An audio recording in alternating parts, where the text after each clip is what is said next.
big problem with my last two idea videos is that they're too long. It's around an hour of watch time total, and who has that kind of attention span these days?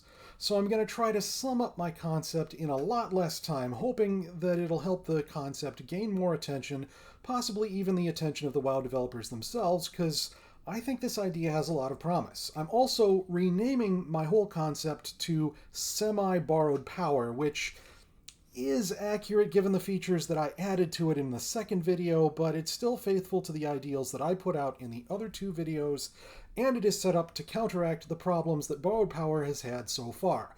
Namely, number one, bad emotional impact when we lose the borrowed power, number two, papering over class design issues, and number three, creating complexity that causes worse issues.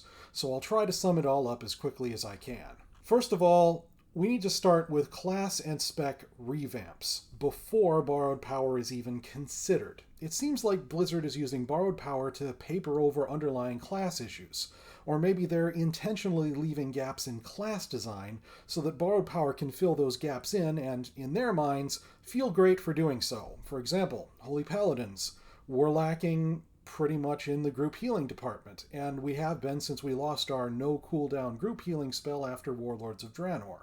And Blizzard keeps adding borrowed powers that help us with group healing, but unfortunately this does not make us like borrowed power. It makes us hate it all the more because it's more or less treated as a reason not to fix classes at the baseline. What we need is for classes and specs to be good before borrowed power comes along. So before we even think about upgrades or long-haul currencies, each spec should be looked at, and it should be decided whether they need a revamp or not. Some won't. But for the ones that do need revamps, each class and each spec should be designed as if borrowed power wasn't even going to be a thing in the next expansion. That way, each class will feel complete, even at the expansion start, before borrowed power kicks in. And when this happens, I so hope that we get Holy Radiance and Denounce back. I certainly don't think my spec's design is complete without them. And I know my spec isn't the only one that feels incomplete. With those class revamps out of the way, we can talk about the first chunk of my concept, which is swappable upgrade abilities. Now, there are talents that replace one ability with another ability, like how Unholy Death Knights have Clawing Shadows replacing Scourge Strike, or how mages have Shimmer that replaces Blink. Slotted swappable upgrade abilities take that concept and run with it. Imagine if Blizzard created a UI separate from the talent system as we know it today, and that UI had a big old list of abilities that you could put on your spell bar, but each ability is a replacement for another ability that already exists on your spell bar. You'd be receiving these spells as you leveled up from 60 to 70, and different specs could get different upgrade abilities. Going forward, Blizzard could, in theory, keep adding upgrade abilities indefinitely without running into spellbar bloat, since none of them actually increase the total number of spells on our spell bars. Also, there could be more than one possible upgrade ability per original spell. But it's important to cap the chaos to make sure that complexity doesn't rise up. The more complex any system is, the more likely there will be something in that system that'll be overpowered, underpowered, useless, work against the player, work against the system itself, or work against the system's intended purpose. The moral of the story?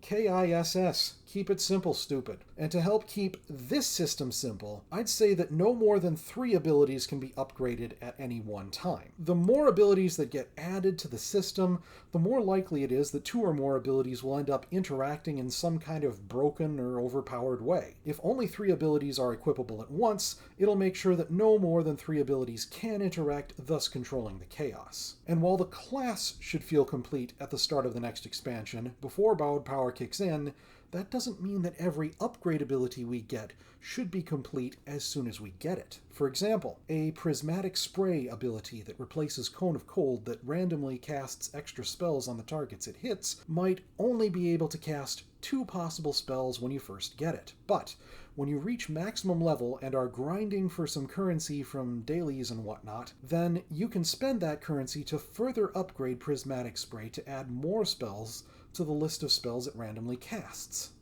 Now, I figure that Blizzard wouldn't be willing to hear about a replacement for borrowed power that didn't have some kind of long-haul currency attached to it, similar to Azerite Anima or Artifact Power. Blizzard tends to rely on those kinds of long-haul currencies to try to get players to keep logging in and keep doing things in the game. But we can have something that mostly replaces borrowed power that still uses such a currency. It's okay if the upgrade abilities that they add aren't everything they can be until the perks have been purchased, as long as those upgrade abilities have new animations, new effects, and it is or can be better than having the original ability on your spell bar. Purchasable perks can also include passives that can improve your gameplay, but they can also include perks that are what I call no-brainers.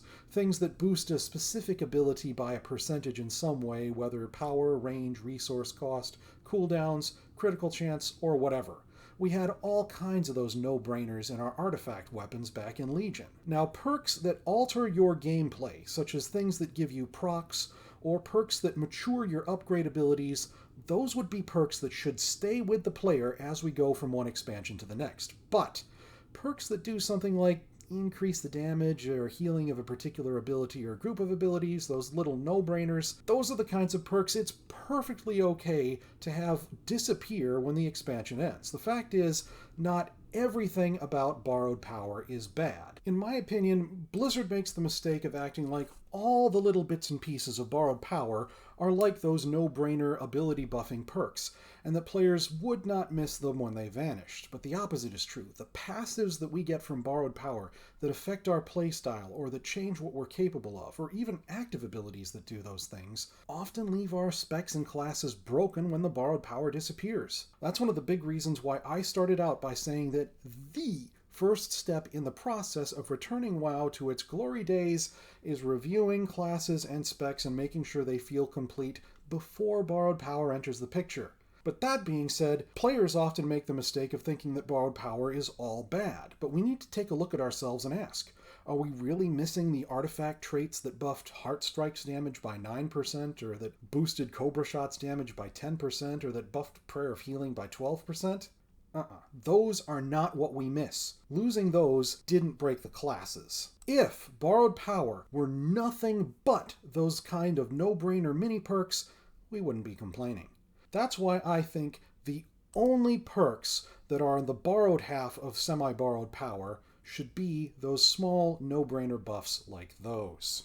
There are a few more things in my concept I'd like to discuss before I close out. The first is that some of the perks we'd be purchasing with the long-haul currency would be those small buffs that go away, but some of the things we'd be purchasing would be ours to keep forever. If it's something that adds a proc, that alters and deepens our gameplay, or if it's something that completes a slotted upgrade ability, then that's ours to keep forever, or at least for the foreseeable future. Secondly, another thing that I would do to keep it simple is to have a setup in the perk purchasing UI that's very similar to artifact weapons, in that the choice that is before the player when purchasing these perks is which perks to purchase first, not which perks to have and which perks to forego. The great thing about artifact weapons that kept things simple was that we knew we'd get all the artifact traits in the long run, so there wasn't a hard choice for what to take and what not to take like there is with conduits. This lack of a choice actually makes it simpler and makes it harder for the system to work against itself. Third, there's two reasons why I would have it set up so that anytime a player's out of combat, they can switch which of their upgrade abilities are equipped. The first is simple. Limiting a player's ability to adjust their customization is inconvenient and anti-fun, as the conduit energy is proving today. The second reason is a little more complex. One of the problems with these upgrade abilities is that one or more of these upgrade abilities could be such a huge buff to a character's capabilities that that upgrade ability would become a must-have. Now, must-have talents are a problem, because must-have talents force the player to sacrifice one thing in order to get what they need. However, if a player can swap out their upgrade abilities anytime they're out of combat, then must-have upgrade abilities become a lot less of an issue. They can try out other upgrade abilities anytime they want and switch back as soon as they need the must-haves if they have a few seconds of prep time, which they usually do. This concept has a lot of potential to make the game better, so please share this video, comment on the strengths and weaknesses of the concept, give the video a like to help spread the word since likes really help with YouTube's algorithm, and if you'd like to see a a more in-depth example of this upgradability and purchasable perks semi-borrowed power concept to get a better idea how it would feel, then check out my less concise and slower-paced videos about the idea. The links are in the description.